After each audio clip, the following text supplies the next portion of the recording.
Alright, folks, that concludes WrestleMania Night 2, as we are now out of WrestleMania season. WrestleMania season is now past us. We are now in, and would you know, I don't want to say it, but a new era. No, we're in a new season basically. WrestleMania is over. Basically, the season finale for wrestling fans, for WWE fans.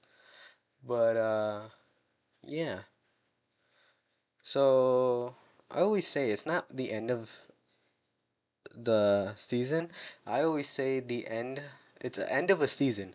1 year counts as 3 seasons. You got WrestleMania, then you got Survivor Series, and then you got Royal Rumble. Royal Rumble, I say, is like adds to another season. Ends the season, ends to another. Uh, so yeah, tonight was shorter than last night. Last night was very controversial on its timing and its pace, and it being keyword anticlimactic. But yeah. First up, we have Oba Femi versus Brock Lesnar, ladies and gentlemen. And it was everything everyone hoped. Okay. It had aura, it had star power, star making moments. Everything you wanted from Oba versus Brock. So let's get into the match, ladies and gentlemen. So we open up the match with Oba coming out first. Again, I I wish it was the main event of night one, considering what we found out later, because night two's main event. Ooh. But seeing or Oba's entrance at night, just the lights going out and then all that and the colors and all that, would have been all. It would have been aura. Okay, it would have been amazing. But I digress. Instead, we had a normal entrance. I say it like it was a downgrade. It doesn't. It doesn't matter if it was daytime or nighttime. Oba's entrance is always gonna be electric. But he comes out aura induced. He injects you into your veins. You know what I'm saying? Uh, Oba, Brock, yes, everything we hoped for. Oba came out, everyone singing a song. Brock came out, everyone getting hyped up and all that. You know what made this more special? Is they had Alicia Taylor in the ring announce their names as if it was a world title match. I love that. It made it feel more box office, more bigger than it made it big. Uh, it started off with Oba getting the best. It started with them testing each other's strength, which I knew it would probably start like that. And Oba got the best of Brock, pushing him down. I think. I think so. This was a long time ago, kid. It's a long day of wrestling. But yeah, and Brock kind of was holding his own against Brock or Oba, kind of squashing him a little bit, throwing him through the steps and all that. But before that, we had Brock strutting around angrily because he was being outbest. And Oba grabbed Brock by the hair, which caused Oba or Brock to pull Oba's face down against the ropes and getting no momentum and the advantage. So yeah. But then the tables turned when Brock hit an F5 and Oba knows he see the thing with Oba is his selling is he sells, but what he does is hypes himself up. He hulks up, brother. You know what I'm saying? Hulks up. So he does take the move, he does sell, but then he ends up going hurrah, like the adrenaline hit his soul. AEW type selling. That's what he does.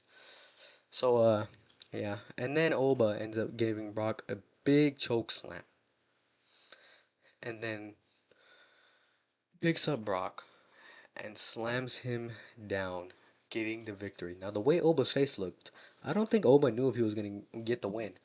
I think it was a Andre the Giant esque moment where he didn't tell Hogan the finish of WrestleMania 3, and Hogan won, and he was in shock. I hate to say it, but Brock versus Oba was an Andre the Giant Hulk Hogan moment. Reason being is, yes, I don't know. I'm not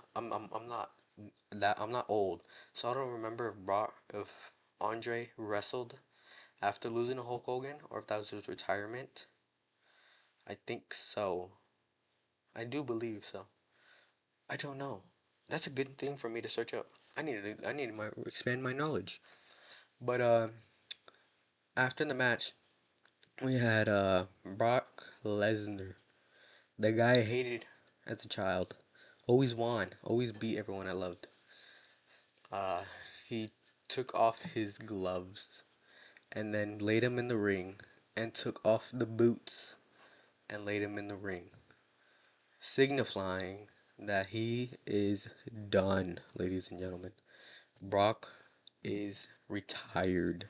That was his retirement match we witnessed, making me wonder what is Gunther's favor, or if Brock Lesnar is gonna show up tomorrow on Raw after Mania and try to do a speech, but then Gunther said that he wants to retire him, which would be stupid because Brock's gonna walk into there with a loss. So I don't know. A lot of people said that maybe Gunther's favorite was Roman, since Paul Heyman and Roman were like this at one point. Uh, but I think Brock Lesnar's done, folks. I think he is retired. I think he's calling it his career. Oba is, I guess, the next big thing, the next beast, ladies and gentlemen. Next up, we have the ladder match, and oh boy, oh boy, oh boy, did this succeed? Did this exceed expectation? Yes. I walked into there not knowing who could win. Or I walked into there being like, oh, maybe someone would win, knowing that there's people who couldn't and wouldn't. But when the match started picking up, man, I was like, I don't care who wins. Just we got amazing match. It was everything we wanted, everything we needed.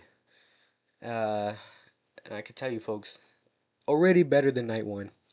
Night two is already way better than night one. So, but yeah, ladder match had these crazy moments, these crazy moves. The move that made me go holy poops was JD McDonough and Penta were on this ladder, and Penta hit a Mexican destroyer on JD McDonough onto a ladder. And dude, JD McDonough did not have enough room to do the flip. Because you know how when you do, well, I don't know, I'm not a wrestler, but from my perspective, when I watch on TV, when they do the flips, the wrestler taking the move also does the flip. JD McDonough didn't have that much room. Good, thank God he did. Biggest positive of all this, as for right now, I don't know if about later, is no one got injured. Everything's fine. Knock on wood. You know what I'm saying? Hopefully no one got injured later on. We don't have any speculations or announcements. Everyone's performance in here was A plus. Dude, there's this moment where Javon Evans is climbing on the turnbuckle and hits a super cutter on Rusev. And also props to Rusev. I know Rusev wasn't a high flyer, but he was perfect for this match. Like the big brute, the big guy. He knew what his role was. He knew what to do. I guess, and also another thing I like is that Dragon Lee is keeping the Styles Clash alive.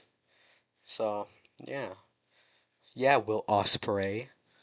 It's Dragon Lee's move now. So stop doing it, Osprey. No, I'm just kidding. I never cared about people stealing moves. Uh, yeah. Ladder match was fantastic. Penta retained.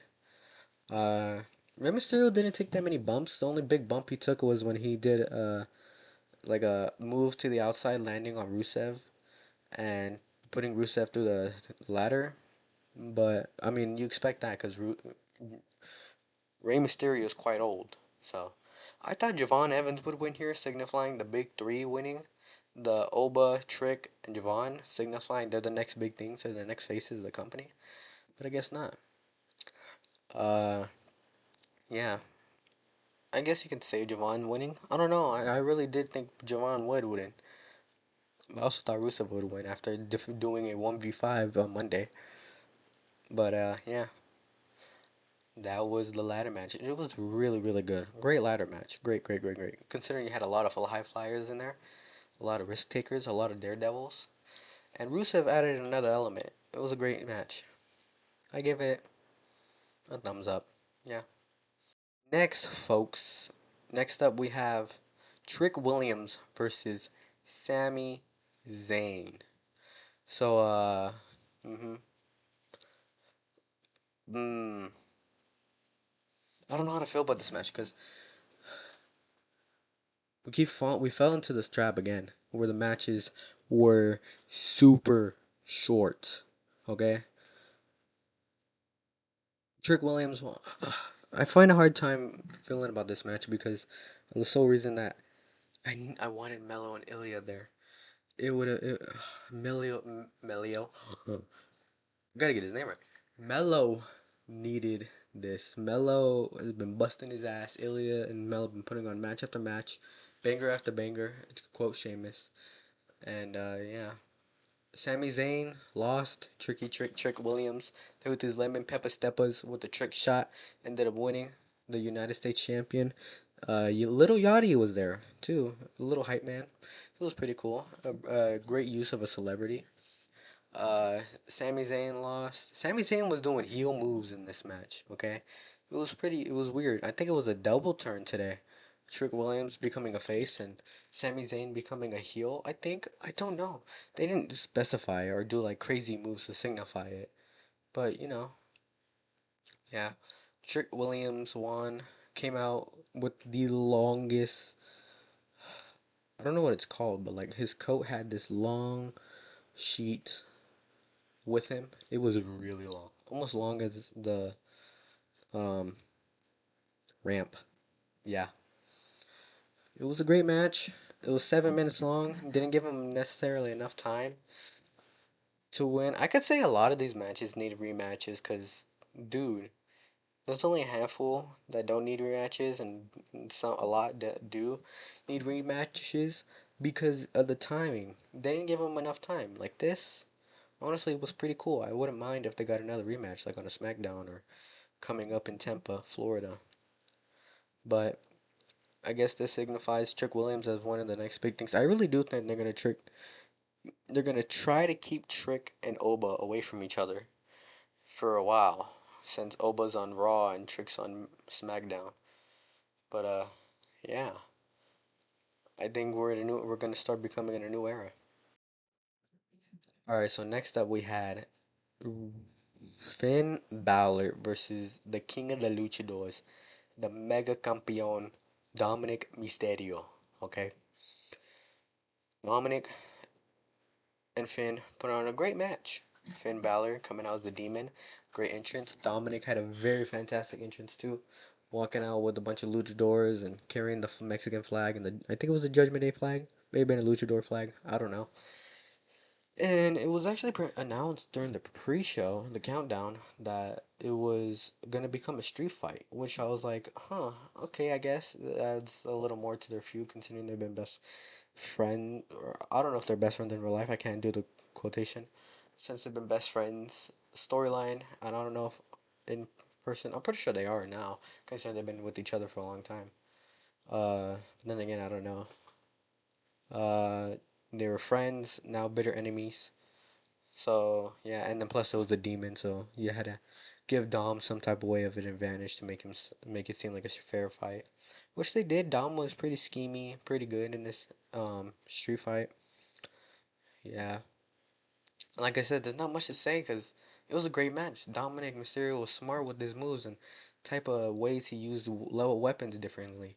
Like he put a chair on Finn Balor on the demon on on his face and did a 619. That was pretty cool. It looked pretty bad and gnarly.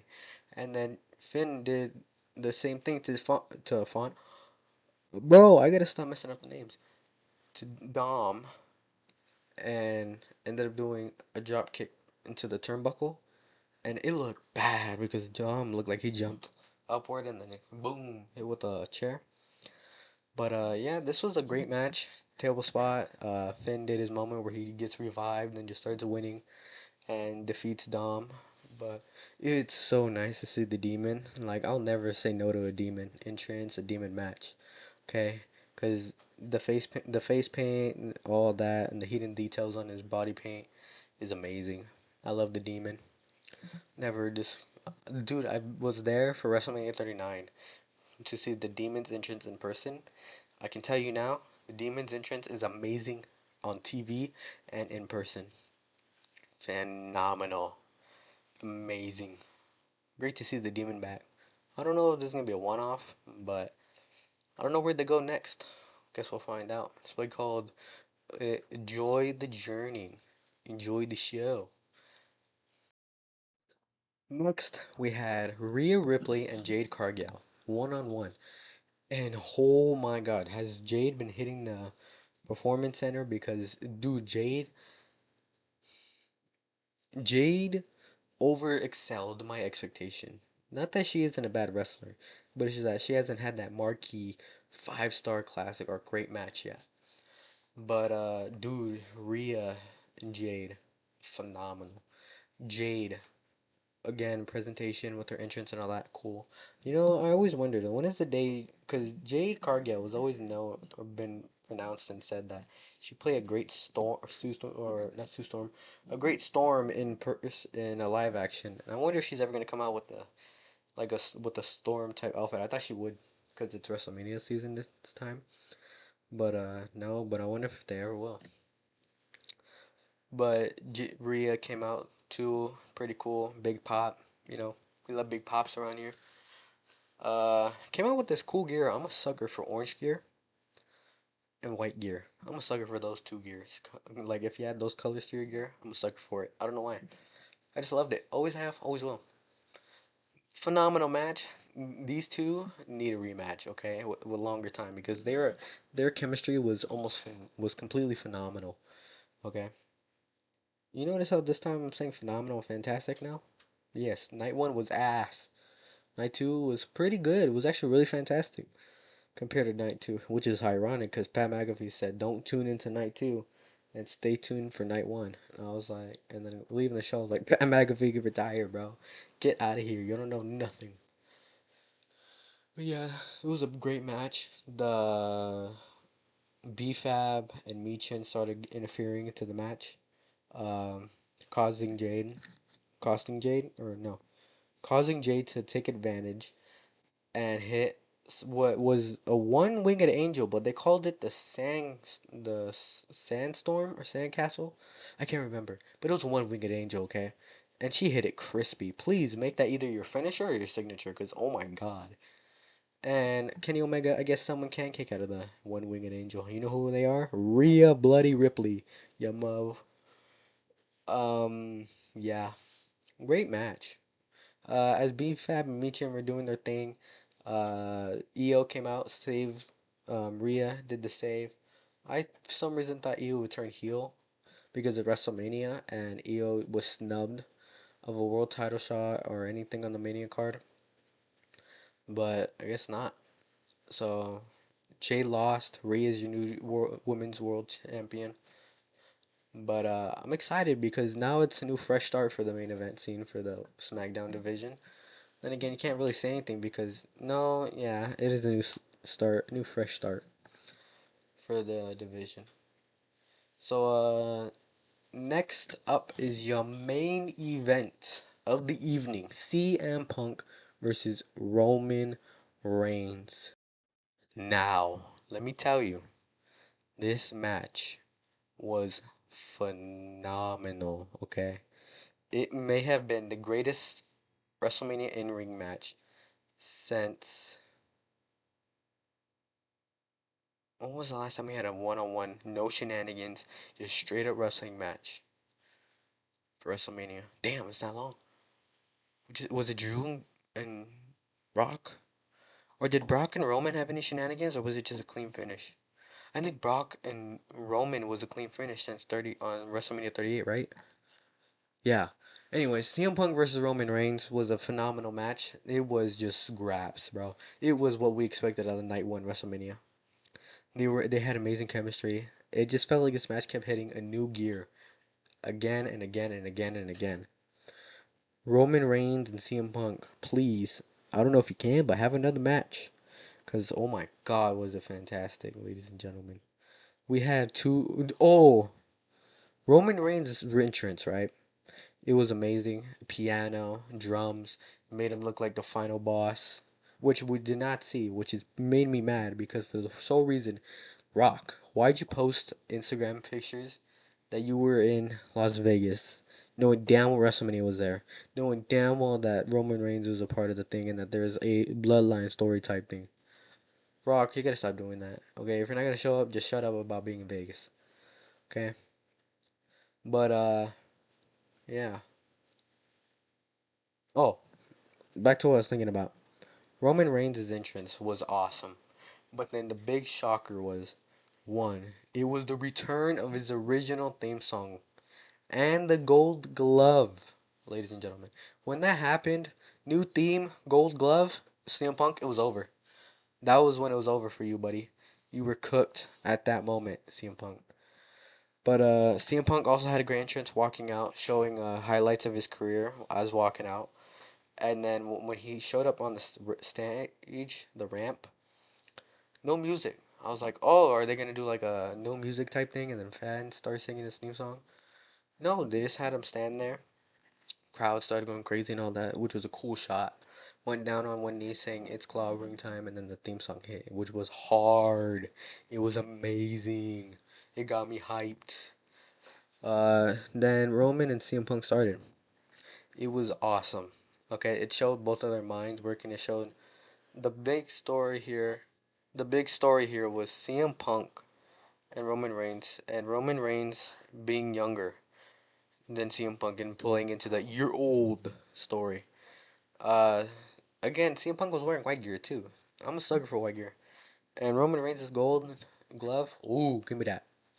It wasn't all gold, but like there was gold, so it was a gold glove. But there was a part in the match that I loved where CM Punk took off the wrist tape, and I was like, "Oh, we're about to get like no wrist tape punches." And then it was just a distraction for him to hit a low blow on Roman, and then a GTS, and then go for the cover. But Roman kicks out. Bro, Roman is the greatest kick outer of all time. He always somehow makes it, literally lifts his shoulder about 2.999. Literally. I mean, I would hate to be a ref for Roman's match. I'd hate to be referee for his matches. But Roman Reigns won, and he is now your new World Heavyweight Champion. And CM Punk, I don't know if he's gonna take time off or anything like that, cause he was going for he hit a GTS and was about to go for another one, but then ended up falling down, and Roman escaped. Roman smiled while CM Punk was down, cause it's signifying again the story of you're old. Uh, and then Roman hits the spear, 1, 2, 3 wins, and becomes the World Heavyweight Champion. And I remember AJ Lee on this clip said that she was kind of gonna take time off. I think her and CM Punk earned it. No, CM Punk earned the time off. AJ Lee, you get your ass back here and get to work, cause you haven't done nothing to earn your time off, AJ. You had a 10-year hiatus. You haven't showed up at. You show up to what? Survivor Series War Games. That's it. Disappear until what? Right before Elimination Chamber, and then you disappear again. I mean, what the hell, AJ? You ain't earned nothing. Get your ass back to work. Uh, CM Punk earned it though. He earned his time off. I think he is gonna take time off until I don't know, maybe a month. But yeah, Roman Reigns is your new World Heavyweight Champion. But this is what I wanted to talk about the most. Roman Reigns was on the post show, and so was Oba Femi. Oba calls out Roman, and Roman says, let's see what you do all summer and then get back to me. Which signifies to me, oh yeah, we already got a SummerSlam match. It's gonna be Oba winning the King in the Ring tournament and then Roman versus Oba at SummerSlam. So we basically got a SummerSlam match already. Which I'm not mad at because they're putting a rocket right up on Oba. Like Oba's in outer space by now, boys. He's no outer space would be considered win the world title. No, he retired Brock Lesnar. He's in outer space. God damn it, pinning Brock Lesnar would be like landing on the moon. Okay, it'd be like landing in Mars, in Jupiter, or stuff like that. But yeah, that is your WrestleMania 42 overall. Uh, Tomorrow we're gonna be doing a stream at Frenzy Twitch, and for Raw after Mania. Hopefully it's a good one too. Brock schedules for it. Roman said he's gonna be there. Yeah. should be a good time. Thank you for watching. Please subscribe and like the video.